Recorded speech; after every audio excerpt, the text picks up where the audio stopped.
but it's so important, this stuff is. Um, I'm particularly pleased that people like Alan and Andy have joined, because you were involved in the very early project for capturing the asset information. So you'll forgive me just to if I give people a bit quick update as to what we did originally. Um, so we started this journey 5 years ago with BIM for Housing, which is still very active. We've got um, development group meetings and things like that happening at the moment. And but then we decided last year to create BIM in asset management, because one of the things that we found was most difficult was actually finding out from asset managers what information they really needed. We were providing a lot of information, but how much of it was actually being consumed, and more importantly, how much of it was being kept up to date. So we've been running BIM in asset management for about 15 months now, and we've got we're getting 150 to 200 people attending the monthly meetings, and that's the banner under which we're doing this. Just to explain, BIM for Housing, we've got a number of different working groups which meet on every couple of months, and what we do is try and tackle what information could make jobs easier for different people. So, in other words, how could construction's tasks be made easier if the development teams gave them different or better information? And similarly, how could operations teams function more effectively if they got better information from construction and also from manufacturers? Um, so we set up a series of work streams, and this is the methodology that we're operating still. That these are task and finish work streams. So the idea is that we just have maybe 3 or 4 meetings on something, or maybe 2 meetings, to look at things like standardized information requirements and data templates, also looking at classification and things like that. Safety critical assets is a key area that's really what we want to be talking about today.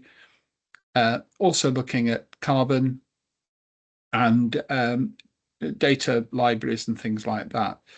So we were then asked by the MHCLG to work with L&Q on something called the Golden Thread Initiative, and we were tasked with providing the asset information requirements, also for surveys to be able to work through this. And we had a series of workshops, largely on teams, but that group there, they're all manufacturers. That's Will Perkins from SE Controls there. We've then got designers, we've got operations people, and they're all, the beauty of this is that they're all from different organizations, in some cases competitors, but they sit around the table and they collaborate so that we can then collectively come up with some better solutions. And we've now, within BIM in asset management, we've got a golden thread task force, where we've got people who are knowledgeable about the golden thread, and they, in principle, what we're trying to do is get them to become the golden thread aware group so that they can inform supply chains in terms of what information is needed, but do so in a collective way. Because one of the challenges with all of the regulations, and also with guidance and standards, is everybody can interpret them slightly differently. And that causes chaos down the supply chain, because if Notting Hill Genesis are asking for different information than Peabody are, then that's a problem to supply chains. So what we're trying to do is draw those things together so we can come up with something standardized and consistent, which the government and the building safety regulator will never do, because they don't want to be prescriptive. but we as a community can say what good looks like, which is what I'm trying to do with this safety critical asset group. The other thing that is important is that from an asset management point of view, people manage buildings in systems. They manage assets in systems, but they need information to be grouped into systems. And unfortunately, the way BIM modeling works, often that information isn't grouped together in systems. And contractors will often let work packages they let the works by work package, which then may or may not identify an individual system. So we need better understanding from the manufacturers and also asset managers as to what type of assets go in which systems, because that's an important area.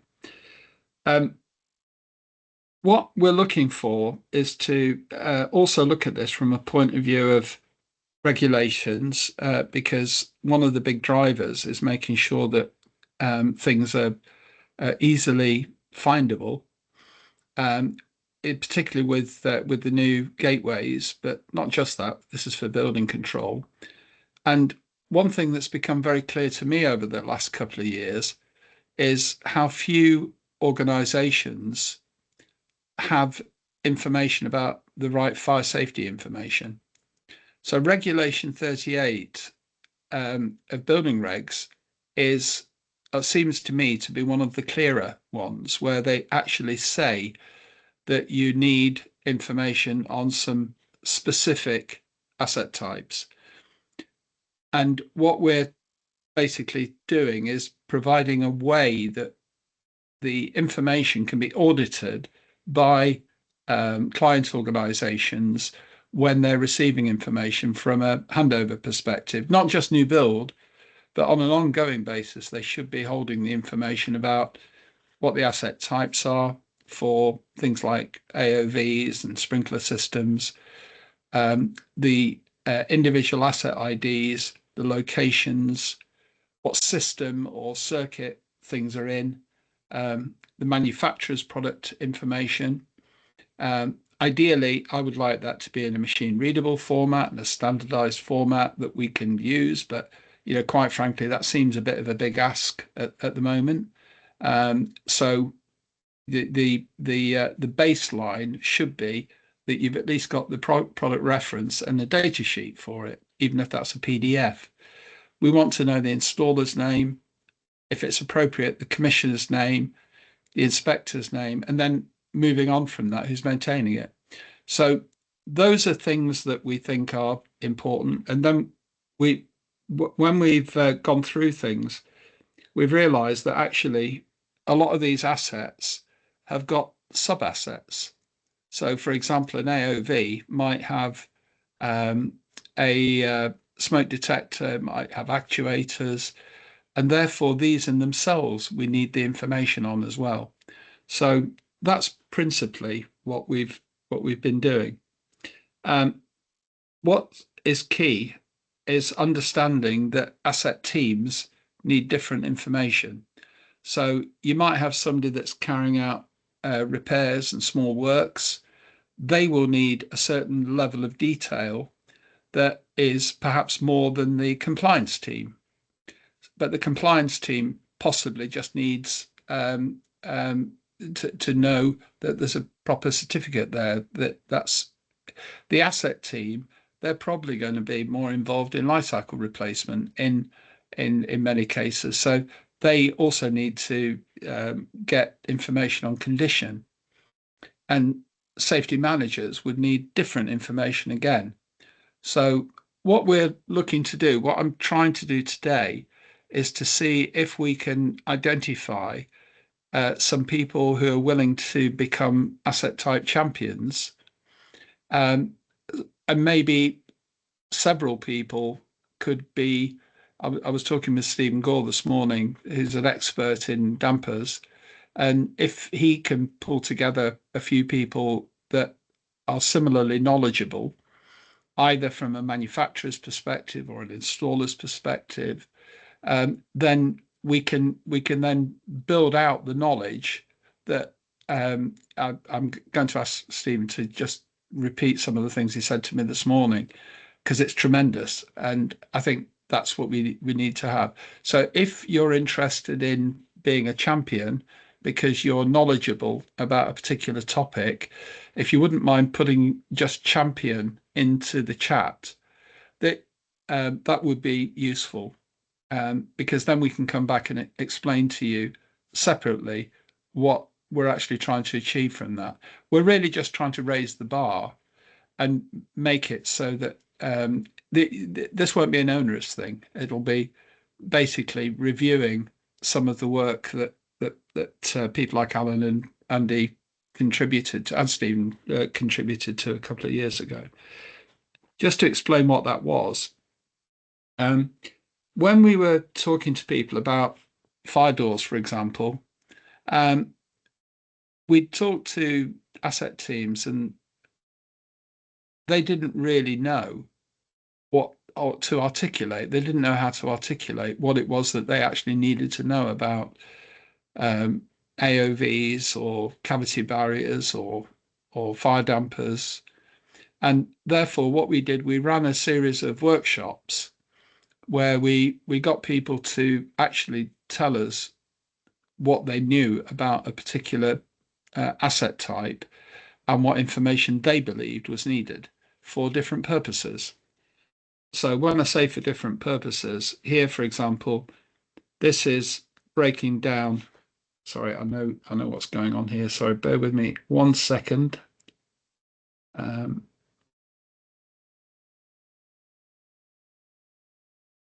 That's going to really irritate me. It's got timing on it, and it would have kept progressing without my control. So the component parts that go to make up a fire door, because although it might be that you supply a tested fire door, over the next 20 years, there's going to be a need to replace some of those component parts.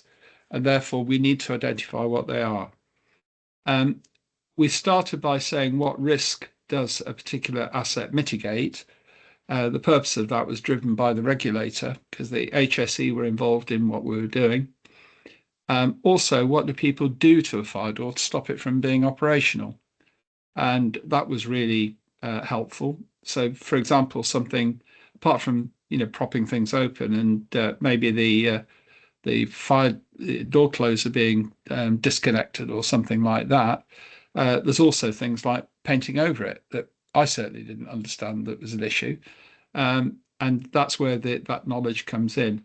Also, what information do we need to know about the specification, and also drilling down into construction detail, gap tolerances, installation details, what the accredited groups are. And I don't think anybody's been down to this level of detail on those asset types. And they were very, very grateful for this. And we're now, this is widely available. You can see this anytime on the BIM for Housing website. We've also done more things. So this is more recently.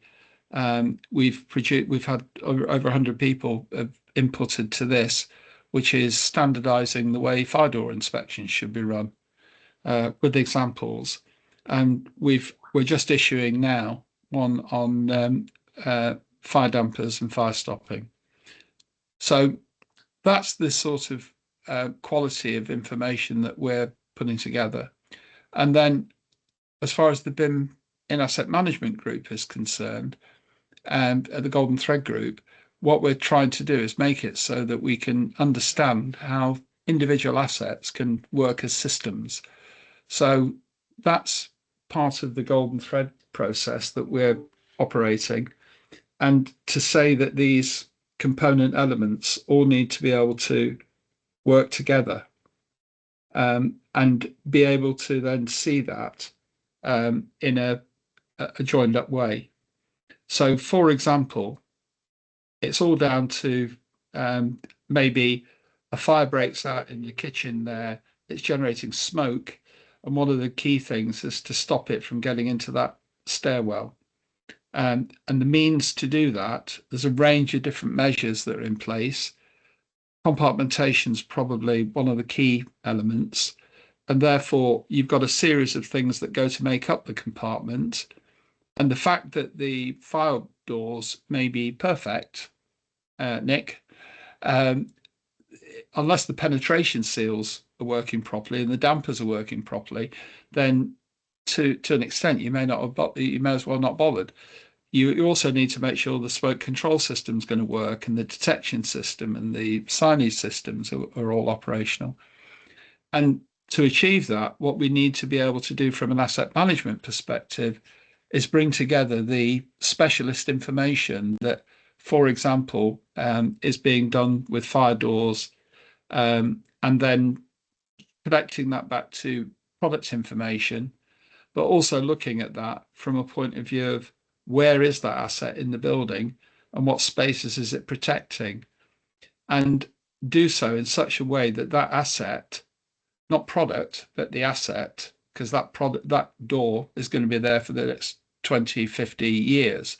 The product itself may be replaced, or some of the component parts of it may be replaced, but the asset that's performing that role isn't.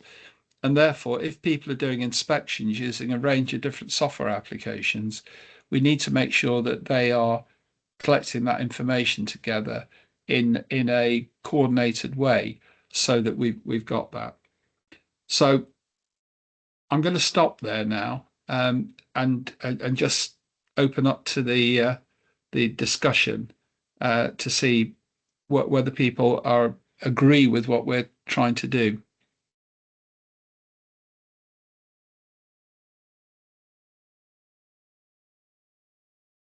Any comments?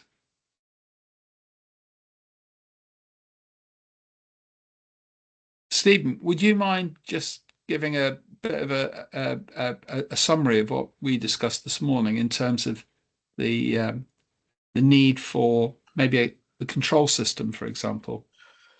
Yeah, well, I think there was probably about three things we kind of spoke about, and controls was one of them. And I think they're possibly an example of what you spoke about a minute ago, George, with systems crossing over. Because typically, while some people may run a fire damper back to a fire alarm panel, they're generally better suited running from a damper control panel that will take an input from the fire alarm system. If it's a smoke control system, then it needs its own smoke control system to go through all those components. So there's always that risk at that point with the BIM assets that there's some form of crossover and things get missed. I think the two other things we spoke about, George, which was around kind of assets, and certainly in older buildings, is our tech support team. It's quite common that we will get an email with a photograph of a damper with someone saying, well, I need a spare part for this. What is it? And at this point, the facilities person knows it's a damper, but doesn't know if it's a fire damper, a smoke control damper, doesn't know who's made it, doesn't know when it was fitted. And there's no online catalogue for this where you can go up and look a damper up that was made 23 years ago. So we kind of rely on internal expertise we have of people that might have been in the industry for 20 plus years to actually have some recollection of, it looks like it was made by so-and-so manufacturer, or it may be one of ours, or it might not be. If it's not one of ours, but we can identify it, we will always try and help someone identify it. We're not getting a sale out of that, because they're not necessarily asking to replace it. They're just trying to find out where they get asset information from about that type of product. Which then does kind of lead into the other bit we spoke about, which is a challenge a bit for us, which is when we do either recognise a damper and it looks like it's one of ours, or someone might come on to us and say we're inspecting a building that was handed over 18 years ago and trying to determine the asset information, and nothing has been passed over as part of Regulation 38. And we have archived material. It's all there, but it's not available online. And we generally don't do that because most of our customers struggle with the material available that's online and understanding it. So to put on legacy data from 35 years will cause a few challenges. And it can take time to go through that. You know, it's not a half-hour job. I've had 1 month an engineer of mine spend 15 hours doing it, and there's no sale that comes off the back of that. They're not replacing the dampers. They're just trying to look at what they've got and check it against what should have been fitted at the time. And from I suppose a commercial aspect to our business, that runs the risk that it starts becoming quite difficult to justify having people spending hours and hours of time working on something that's got no, at our point then, no commercial value to us. In this instance, we were able to justify it because it was a customer we work with on lots of other projects, but that's not always the case. Thank you, Steve. Andy, the point about the fire alarm system, for example, and the control system, I mean, that's an area that you've got a lot of expertise in. Could I draw you into the conversation on that? Well, you can. I mean, my recollection of the work we did was that I provided an overview of the components of a fire alarm system. I don't think there's been very much done since then on fire alarm systems themselves. Not that I've been involved in. No. So what happened, Andy? We did the initial work back in 2021, which is scary, isn't it? And then we had a refresh of it in 23, which really just a sanity check. And I think you may have been involved in that as well. That was 3 years ago, 2 years ago. And then what we now want to do is to revisit those. I'm not talking about starting from scratch again. I mean, the quality of information, I think the depth of information that we got there, like I say, certainly from what I've been told, is second to none. What we now need to do is to look at that, just to do a sanity check on it to make sure that there's nothing in there that where maybe standards have changed or something like that. But there are, and I'm just looking at it now, and there are a few things like it. Communication, it mentions Redcare. Well, everything's going digital. That doesn't work anymore. Cool. That's really helpful. Yeah. So, but that might be something that's probably a 10 or 15 minute thing to just look at and pick up something like that. It's literally go through it and establish if there's any changes and just change the headline. Yeah, but it may be that some other people who don't know anywhere near as much as you do about control systems and things like that within this community, people like Penshow, for example, from Places for People, that might be something, Penshow, that you'd be interested in. So the idea would be that we will set up maybe an hour's session in over the next month or so, and we'll look at each of these asset types and see if we can just refresh them so that they are current. And if you are a user, or if you're maybe a maintainer or something like that, it may be that you want to just sit in on that and maybe learn a bit. Andrea there we've got from Warrington Fire, or Element, sorry. I mean, there's things there I'm sure that you'd be able to contribute to as well, Andrea. Yeah, definitely. I'm happy to support, like you said. Warrington Fire is part of Element. That's where the confusion comes in. But yeah, we deal with a lot of different parts of the compartmentation, as you mentioned. So yeah, happy to sit in on things. And similarly, on the sprinkler side, Alan, is that something that you'd be okay with doing? Just doing another review? Yeah, I mean, if there's any particular questions, I had an hour-long meeting with my Dutch colleague just before this, where the main issue there was environmental data. And it seems the Dutch government, as far as we can tell, is going off on a tangent and doing it in its own way. But we're trying to understand the details. So if there are, environmental product declarations, life cycle analyses, if these are now issues, we're getting better and learning more about this, and we can provide that kind of data if it's needed. That would be very helpful. I mean, if we, because you've got a network of presumably installers and people that are involved in sprinklers. Yeah, I mean, I was at a meeting yesterday in this country, actually in Leeds, and there was some residential installers there, and asked them how everything is. Everything seems to be fine. You know, they're busy, but there's no issues that they reported. You know, every now and then there is an issue in the market that needs to be. Everything seems to be fine. But yes, and then the manufacturers, you know, they've been working on, as I say, these EPDs. The demand first came from Norway a few years ago, and it's you know, these environmental things start in the north and they move south. So Spain will be 5 or 6 years from now, I suppose. But you know, if that's becoming a thing in the UK, you know, we're getting better at it. Yeah, I mean, the challenge with all of this, in my experience, is that there's so much to do, and we've got to be careful we don't boil the ocean. Yeah. So we only provide stuff when it's needed, not before. Yeah. Exactly. So there's two elements I think to this. Is my suggestion, by the way. This isn't my group. I want this group to be our group. But my suggestion is that we do the quick light touch just on the on that guidance that was produced a couple of years ago, and just make sure it's, as Andy said there, that it's still relevant and the like. But then I think this particular group, or where I'm coming from at the moment with this, is from an asset management perspective. Now, the reason I'm saying that is that what I've learned over the last couple of years is just how complicated all of this is. And in many cases, it's just quite overwhelming for people. So what I'm trying to do from this is to say, okay, what do asset managers need? Because, to be frank, when they take on the information, it's already been selected. So in Stephen's case, for example, in theory, the right damper should have been selected for the right wall type.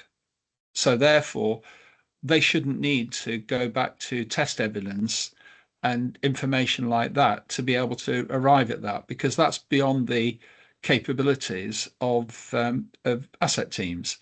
Asset teams largely want to know where something is, what it is, what it's doing, and you know, how do they inspect and maintain it, and where do they get the parts for when they need to replace it. That's fairly basic stuff, but we're not even doing that right. So if we can do that correctly, and also make sure that we can use classification properly, because again, one of the lessons, because we've been on dozens of projects now where you just can't find the information because it either hasn't been provided, or if it's been provided, it's unintelligible because it's not been classified and structured properly. Now, we're running a session this afternoon at 2:00 around data engineering, and to a certain extent using AI for that, although I'm very cautious of promoting the AI bit, because although we are using AI to do this type of thing, you've got to be very, very careful about controlling it. So it's part of a data engineering overview, structure, to be able to, for example, identify where schedules are, you know, and whether the schedules reference things on drawings properly and things like that. So there's some really cool things that we're doing and others are doing to enable that. But from an asset management point of view, we just want to make sure that people know what they've got to do to an asset to make it keep it safe.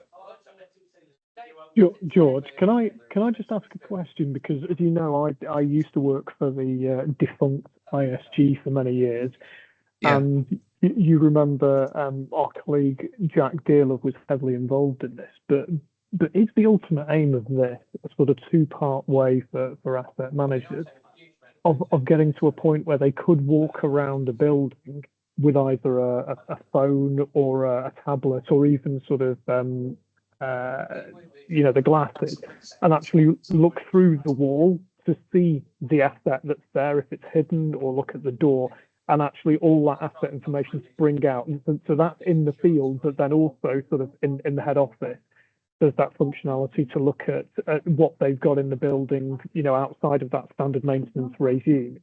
That's the sort of ultimate aim of where we're getting to, so that digital twin of the building that holds all that asset information, so that people understand fully what the components to Stephen's part is, what the components of this thing are, and what are the wearing parts that can be replaced. And almost to that point, we were talking about preemptive maintenance regimes where we understood how many times doors were opened or whatever, and it would pre-order a wearing bit, and it would schedule out the maintenance. That was all quite high level stuff, and it never really got. But is that the ultimate aim of what we're trying to do here?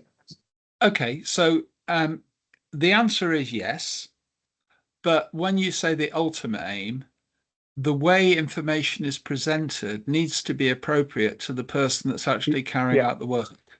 Yeah. So absolutely. I think in many cases, providing somebody with a 3D or a 360, or certainly a 3D model or something like that, is just over the top.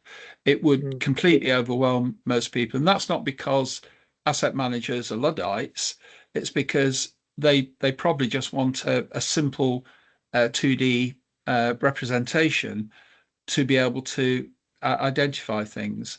So, but obviously the use of 360, and again we've got a workshop tomorrow on using 360 photographs rather than just the models to actually address some of those things.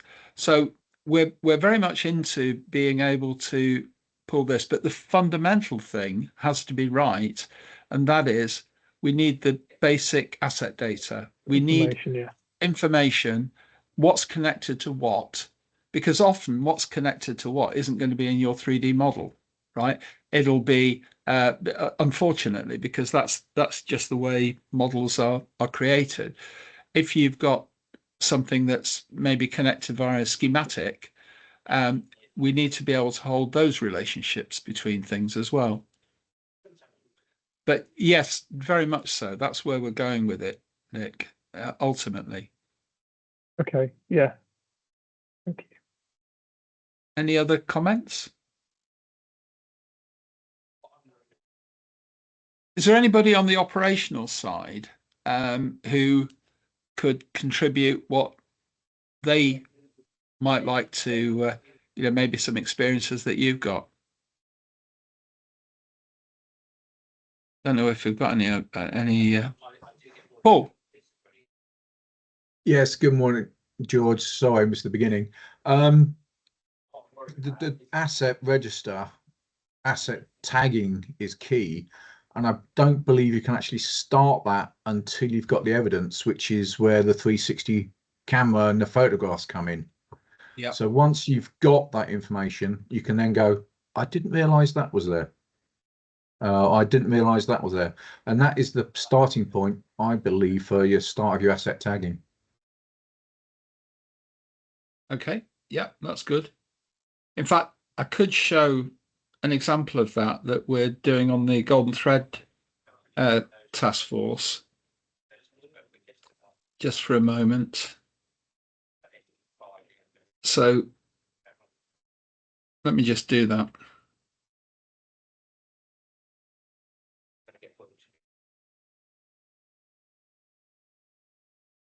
So this is something that I've nicked, and I've been briefed on by some of Stephen's colleagues, and I think I got this from Paul McSolly from who wasn't Mace and ISG actually. So broadly, it's complex, isn't it? But the key thing here from an asset management point of view is that bit there, to be able to check there's a breakaway joint, so that if there's a fire and this duct collapses, it doesn't pull the damper out of the wall. Yeah. Now, that's obviously something that's pretty fundamental, but it may not be something, you know, in many cases, people don't even know where those dampers are. So here's an example of one that we've been doing with a contractor in Ireland on a college. So in this particular case, the fire dampers have been modelled, and it's in the 360, it's in the 3D model, it's in the BIM model, but because they've actually created it properly using classification and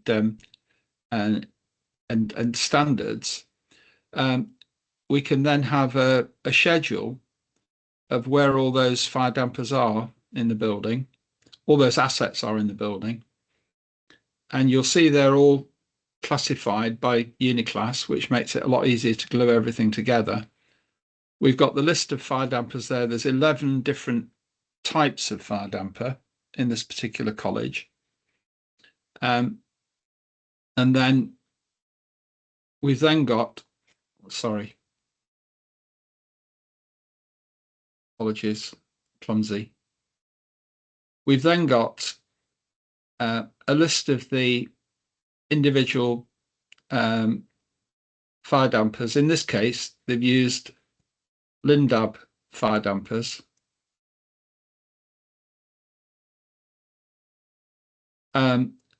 So you've got the information about those. You can then drill into a product library that has got the information about those fire dampers. But then you can have a very simple view, coming back to what you were saying, Nick, rather than a 3D view. The FMs often prefer something simple like that enables them to identify where the fire compartments are. But the asset itself is connected to the 360 view. So this 360 view was taken using a platform called OpenSpace, where I think ISG used to use as well.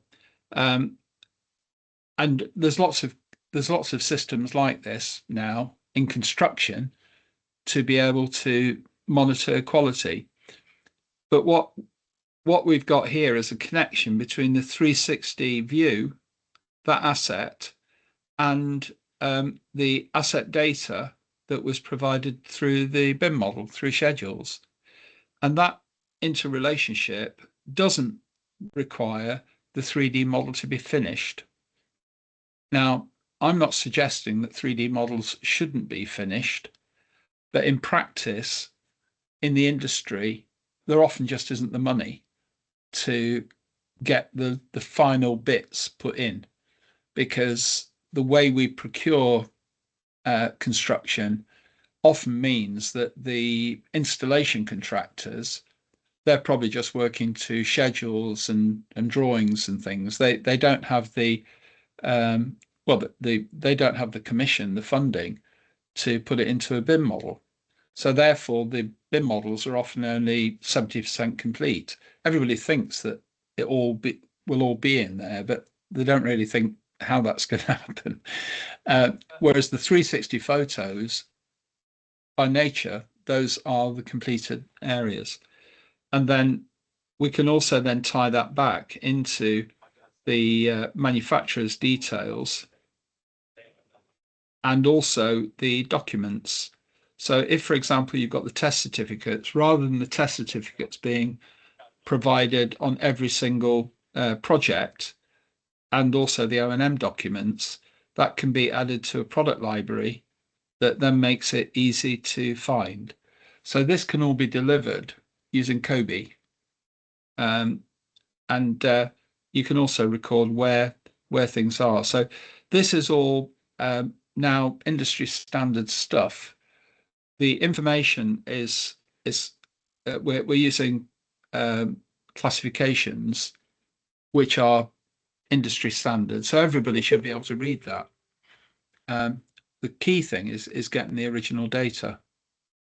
George, just a quick one that we stumbled across was, how are you dealing with replacement and upgrade as part of that process? Because we know that it might be 100% accurate on day one of handover, but by 6 months down the line, if something's failed and somebody's come and replaced, that seems to be a problem that we never kind of got to the bottom of. We tried to. It's a cultural thing, isn't it? But is there a way of keeping that building updated 100% as a result of using it and, you know, upgrading and replacing, downgrading, whatever? Yeah, definitely. I mean, it's down to process. So part of it, it's not a technology issue. It's actually a process and a management issue. And we're doing a lot of work with PFI projects where PFI and PPP, Private Finance Initiative projects, where the requirement for keeping the records up to date is absolutely critical, but they still don't do it, Nick. Yeah. And they then get huge penalties, and we end up, as Active Plan, we end up doing that for them. So, you know, for example, on hospitals work, they feed through the variation orders to us, and we then update all the records for them.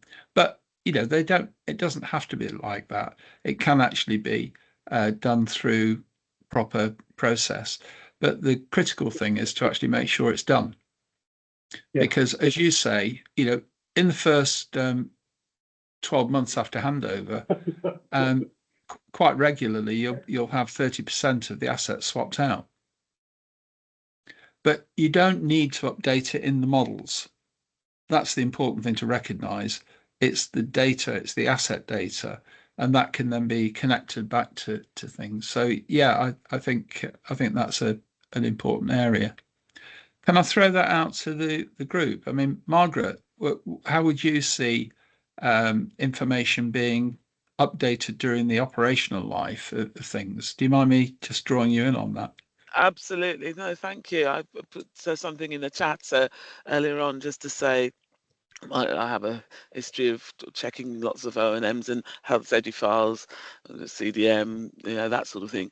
And typically everything is never complete, and it back and forth, sometimes over a year to get, you know, the completed drawings and so on and so forth from the project team, which is a shame.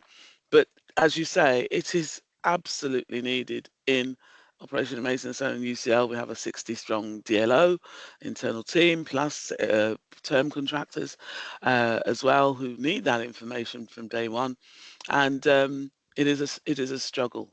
But what I think is key is the client's requirements, which, as we all know, for some reason, clients seem to rely on the supply chain to set the scene in terms of the requirements. Surely it's the client that should set the scene, and the practice is, as you just described it, and other colleagues here, unless the client is clear, this is how we want it, this is the way we want it, we will continue to get substandard O&M information, as-built drawings. We have BIM models, just as you've said, and most of our BIM models are not kept up to date, but there are two examples that are kept up to date. I said before, there's award-winning building in Dagenham, where the model was created by the project team and handed over to the facilities management team, and they were charged, obviously we had to pay for it, to keep it up to date with the risk register. But unfortunately, again, it wasn't in the original contract for that facilities management team, and therefore it relies on the goodwill almost of the facilities management team to keep it up to date. But you know, regular meetings, monthly meetings with the facilities management team. So if we can do it, if we can do it during the project, get, you know, as-built drawings properly updated by the design team, because this is CDM 12, Regulation 12. We must have the design team check the as-builts, and a lot of organisations, clients don't ask the design team to check, and therefore it comes in half not completed, or if it is completed, stamped as built, but it still needs that review. So I definitely agree with your points raised earlier, George. But my question is to clients. I don't know how many clients we have on the call, but the idea of golden thread information for not just HRBs, non-HRBs, is that the message of this BIM for housing working groups? Is that the message? It is. Yeah, but the important thing is this is a BIM in asset management working group rather than a BIM for housing one. So okay. I'm just saying that because we very much want to look at this. Most of the people involved here are involved in all types of buildings. So therefore, what we want to do is make sure that we can obviously, we want to be able to deliver for housing, but also others. I mean, I've just noticed that Daniel Moorcroft has dropped off, but Daniel is going to be leading as champion on the or with maybe somebody from Harmony, for example, on the door side of things, because I think if we can, fire doors such an important area at the moment. I'd like to get somebody from Golden Thread Fire Delay on as well, to that group, because I think you guys, you're all doing high quality work. Let's raise the bar so that we can try and get more of that. Is there anybody else involved that's, I mean, Victoria, you're doing, you're a developer, aren't you? Hello, yes. So Be First, which is the company that I belong to, sits in between the contractors and our client, which is London Borough of Barking and Dagenham. So all of this for me is really, really helpful and interesting, because we need a clear scope of what our client wants, which up until this point we haven't had. We've got a fantastic team that reside. Nikki's actually on the call. They're building their team, and they are now sort of starting to get information to us and let us know what we want, and I'm in working groups with them to discuss it all. But up until this point, it's kind of been led by us, rather than the contractors, because the contractors don't really want to give you much. They would give you the bare minimum. Obviously, we've turned around and said, well, because we don't know what our client wants, you need to give us everything. So that's obviously pushed back again. And a lot of the questions are like, well, why do they need it? Why do you need it? What are you using it for? So this is great. This is really helpful. Like from me. That's exactly the question that we want to be answering as well, doesn't it? We want to basically say at the base level, you might have a hesitant to say it, a bronze, silver, and gold process, but it may be that just at the basic level, we want to know, as I was saying earlier, where things are, what they're connected to, what product was used, just those basic things that, to be frank, is not happening. Yeah, exactly. The other areas we can drill into.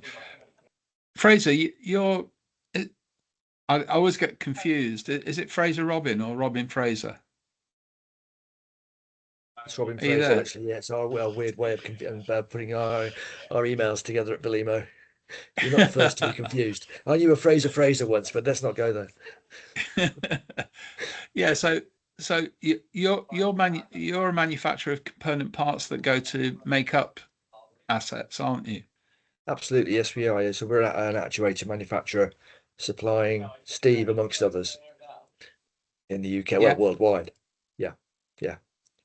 I think the only comment I've made is really reiterating what Steve said earlier on. We get a lot of calls into our tech team office asking for replacement actuators, very much as Steve does, that may have been manufactured 20-30 years ago, may not be available anymore, and the end user wants to know, can they have a latest equivalent? And we tend to bounce them back to Steve and other manufacturers of dampers in the UK, because we're not qualified to to make that call, basically, to comment on and possibly supply an actuator that might have been approved 20, 30 years ago, but we're not sure of its status now.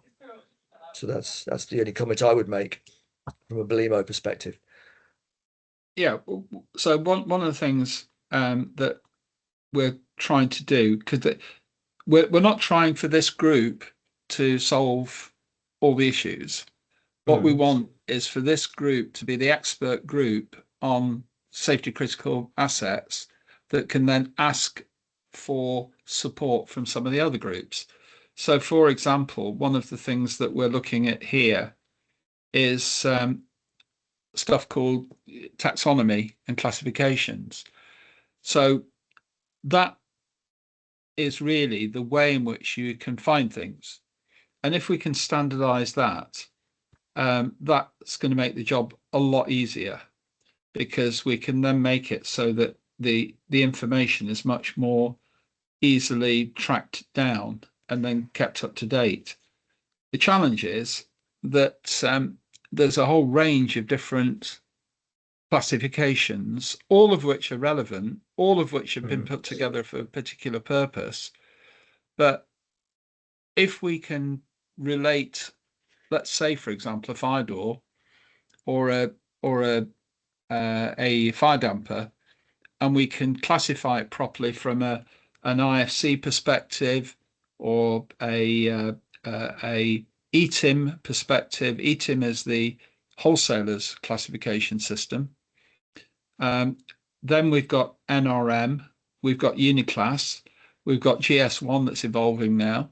So these are all ways that an individual asset can be tagged, which is going to make it a lot easier to tie things together.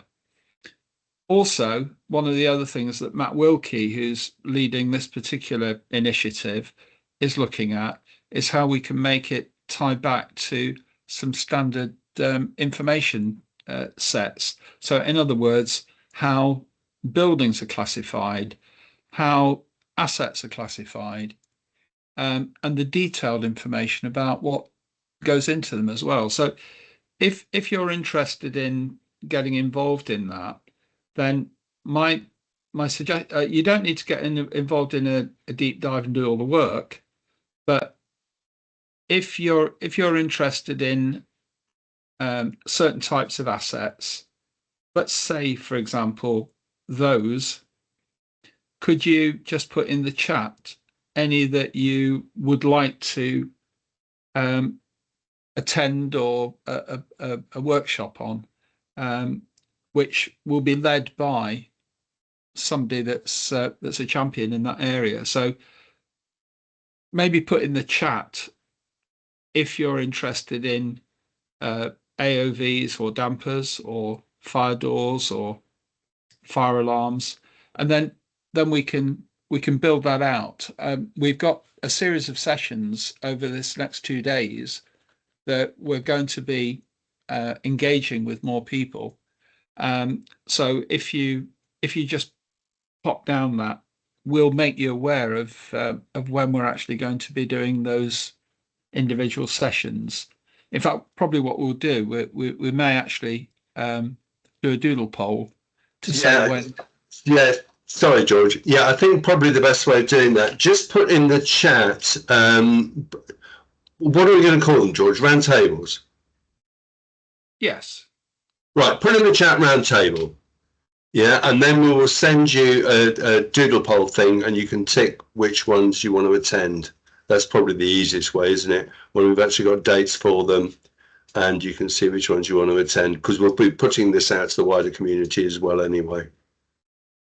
Brilliant. Okay. So you then become our expert steer in this. And obviously, if you know other people that you know would be interested in this, who are, similar specialists or, maybe even competitors, but you want to get their input. I mean, Stephen was saying he's got a couple of people he would introduce. It just spreads the load, so that if somebody can spend, half an hour every month or something like that, not every month, nonsense. But yeah, that would be helpful. And then obviously, I was talking with Paul Womack yesterday, and he was explaining to me, how hydrants, and because he's ex-fire service, so we've got a tremendous resource here of people who have got varying different levels of experience as to what needs to be done and how it's going to be used. So join the community to put information into that. Okay. Are there any more? Paul, you want to say something? Yeah, just quickly, and it's hopefully for Margaret's benefit as well as many others, is it doesn't matter what building you've got. It's a case of if the HSE, Fire and Rescue Service, CQC, owners of the building, they just want to have confidence that if you're looking after a building, you know what's in the building, you know how it's managed, and you know all its assets. And I think that is what we can know, or what you can provide, George. Brilliant. Margaret. If I could answer that, thank you, Paul. That's very helpful, because but the issue is it's disparate. There's different people know different bits, and we need to bring it together, which obviously we've all got common data environments, and we're trying to make sure that will capture everything. But the history is left hand, right hand don't know, and resurveying bits of asset because certain people didn't leave information after they finished the project. So absolutely, thank you for that. And that's really one of the reasons why we're making sure that we have the same protocol. Doesn't matter what the building is. The protocol is we must have the relevant key building information, golden thread. Starts with O&M, starts with the HSS file, now the building regs, compliance information, certification, evidence of compliance with building regs. So that's exactly why we've adopted that best practice approach. But thank you for and in fact that will help me, because we don't need to do it. The law doesn't require this unless it's an HRB. No, we are responsible for the building, HRB or not, and we must. Margaret, can I just ask you? You put in the chat that you think a number of people from UCL should be involved in this. How do we get to them? Can we do that via you? Yeah, I'm just putting some names in, and I've had a prior conversation with George. But fantastic. There are some people that really should be feeding into this. Yeah. Lovely, thank you. Mm-hmm. Andrea. Yeah, I think as well, everyone's touched on it. I think part of this is the culture and education piece. And obviously we all know that, as you've said, clients don't often understand what their responsibilities are. And as part of my role at Warrington Fire, we're actually looking at trying to help with that side of things. Now, George knows that as part of a working group I was on with him, that I'm ex-BSI as well. So I come from a system certification world. And I just look at all these things and think, sometimes if we give it a new name, people get confused. Whereas if you say to people, it's a bit like your quality management system. You can set, parts where Doris, who owns the apartment, has access. You can have the facilities managed, but you can segregate things off. But also, it always does seem that the asset management register is always the thing that seems the biggest task in anything, in all management systems. So, obviously with this side of things, it's still the same. And I think, to really get this somewhere, we need to do the education piece as well, which we all know. It's just setting that up. One of the key things, thank you, Andrea. One of the key things is recognizing the importance of asset types. So the reason I'm saying that is that all too often the asset list that we get is actually a list of individual components or individual assets. And that's great, but unless you know how they're grouped together, then the task is enormous. Because what we should be doing is mapping the asset type to a product, so that we've then got the product information in a manageable form. And then by doing that, it means that you can manage it going forward, and you can tie against it things like SFG20, which is typically done at a type level rather than an individual component, if that makes sense. The term component is also confusing because what Robin was saying earlier, the actuator, that's both an asset and it's a component in something. But from a COBie perspective, it means an instance of that particular product or that particular asset in the building. So I'm sorry if that's confusing, but it probably isn't for most people. So anyway, I've got one other, I know we're running over slightly, Richard, but if we could, I think this has been very helpful for me anyway. Pensho, on the you as a fire engineer, is this helpful from your perspective also? Yeah, absolutely. And it will be based on my the role I'm currently actually taking as a responsible part of the what we actually do as a responsible person. Yes, yeah. It will be. Okay. And Assumpta, you were just saying that you've just invited a client. You're with Southern, aren't you?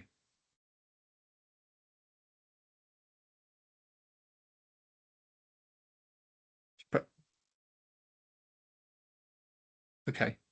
I think she's probably not there now. And just finally, Bernard, I didn't want to forget what you put in the chat. So that's a very specific example of maybe information about the asset and also how that asset is performing. Could you just explain just in a minute what you were talking about there in terms of how you can contribute?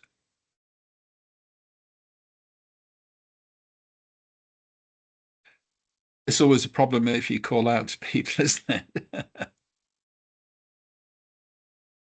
Okay, well, perhaps I've overrun it a little bit now. What do you think, Richard? I think this is quite good for you. I'm now much longer. Margaret. Hello. Yeah, I must apologise for if I, but I've put the link into the chat to the conference that we've got coming up, the Golden Thread Fire Safety, Building Safety Golden Thread conference, being hosted by UCL in conjunction with the London universities to raise the profile in terms of raising awareness, the education piece that Andrea is speaking about. We can't say enough to our colleagues, our clients, our senior managers, about how important the joining of the dots is, and yet we're all coming up with examples where still people haven't got it. This is key. This is the new world order. This is the way forward to make sure we connect with the information being collated and we make it available to those who need it. But so this conference is free, available to those who can attend, hybrid on Teams as well as in person.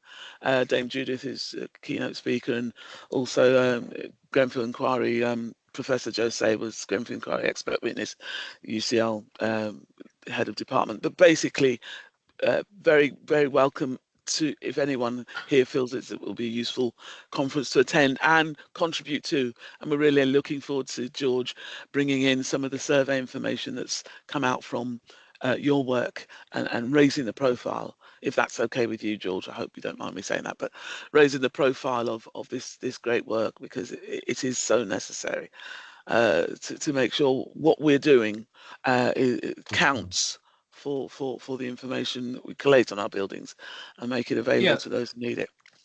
Thank you, Margaret. Okay. Well, one of the things that actually you just touched on there, which I did want to raise when Alan and Andy are on the call as well, is that we've got one of the challenges is that the interrelationship between systems and the importance of those being connected. So when I was talking with Stephen Gore earlier, he was talking about the control system for the dampers, so a damper control system, which he explained there's a need to have that integrated with the fire management system, but not controlled by the fire management system. That's what he was explaining. And I said to him, so which work package would that fall into from a construction perspective? And he wasn't sure. And that's a good example, because is that part of the mechanical package, or is it an electrical specialty? You know, I guess on some projects there's a controls package. I don't know, but it sort of drops between the what could drop between the stools, as it were. So I don't know. Would you, Alan? Are you familiar with that at all?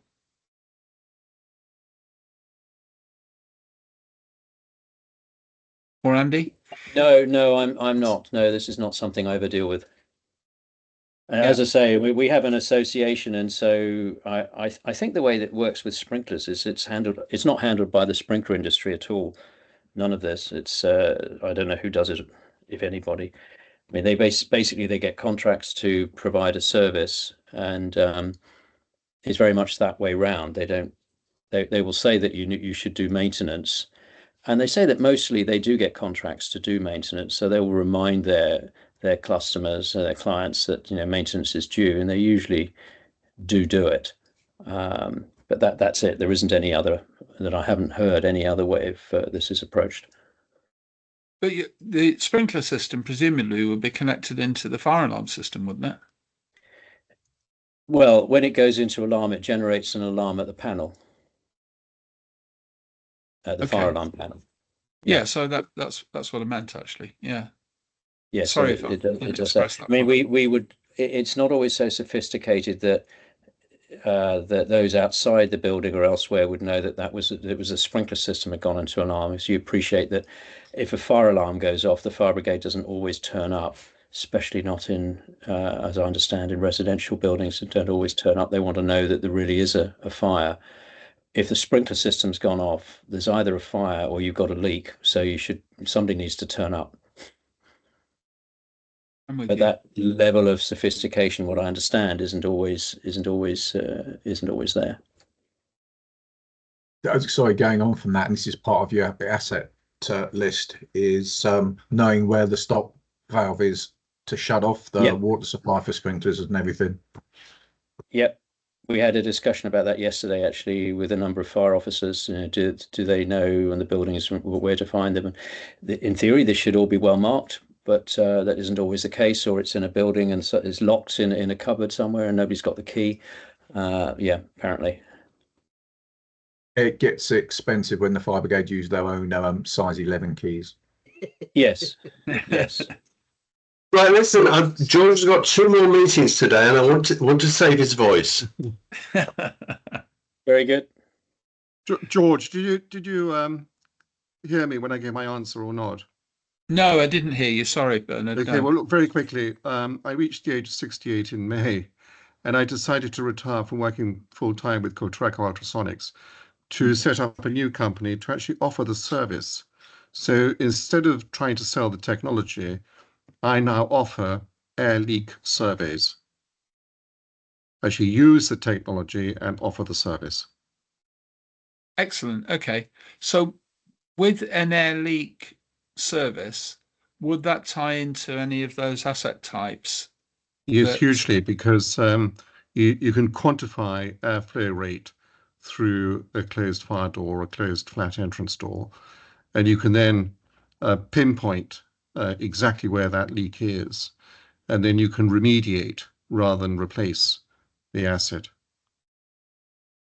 It will also give you an air permeability value, so you can ensure that fire door is compliant or that flat entrance door is compliant. And I'm really working towards the requirements, which I think will crystallize on the 2nd of September 2029, in 4 years' time,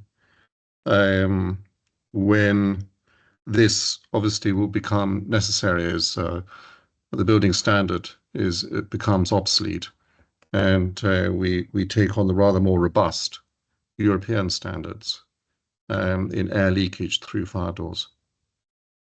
Okay. You've got 4 years in which to sort ourselves out, and that's what I'm working towards. Fascinating. Okay, and where would that sit as a discipline? Would you say in a client organisation like maybe I think UCL?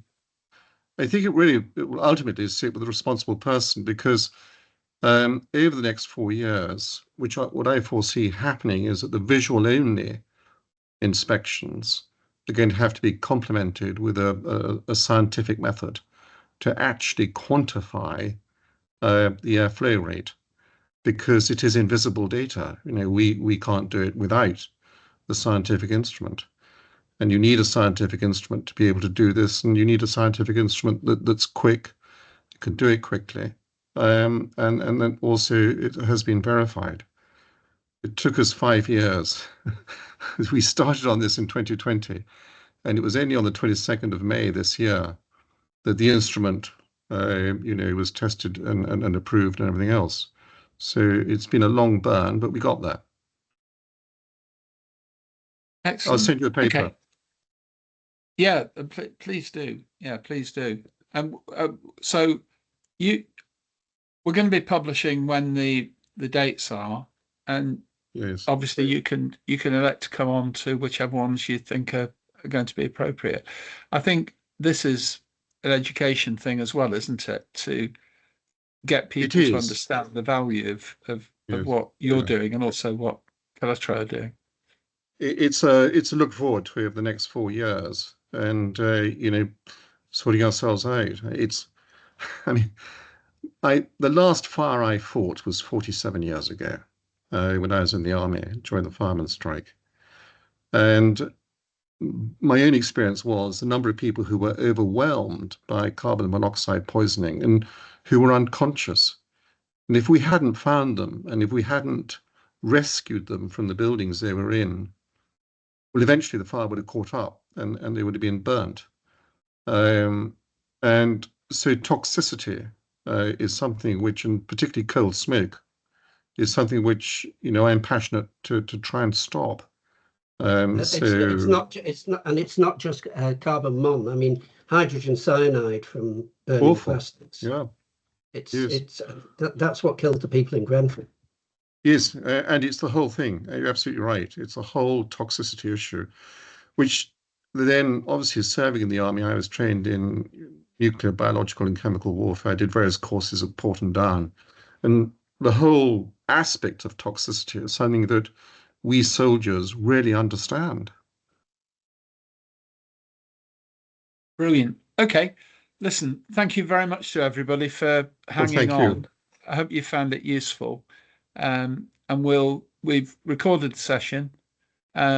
So again, I would urge you to if you know other people that are interested in this area, please let them know about it, because then we can build the knowledge base much more quickly.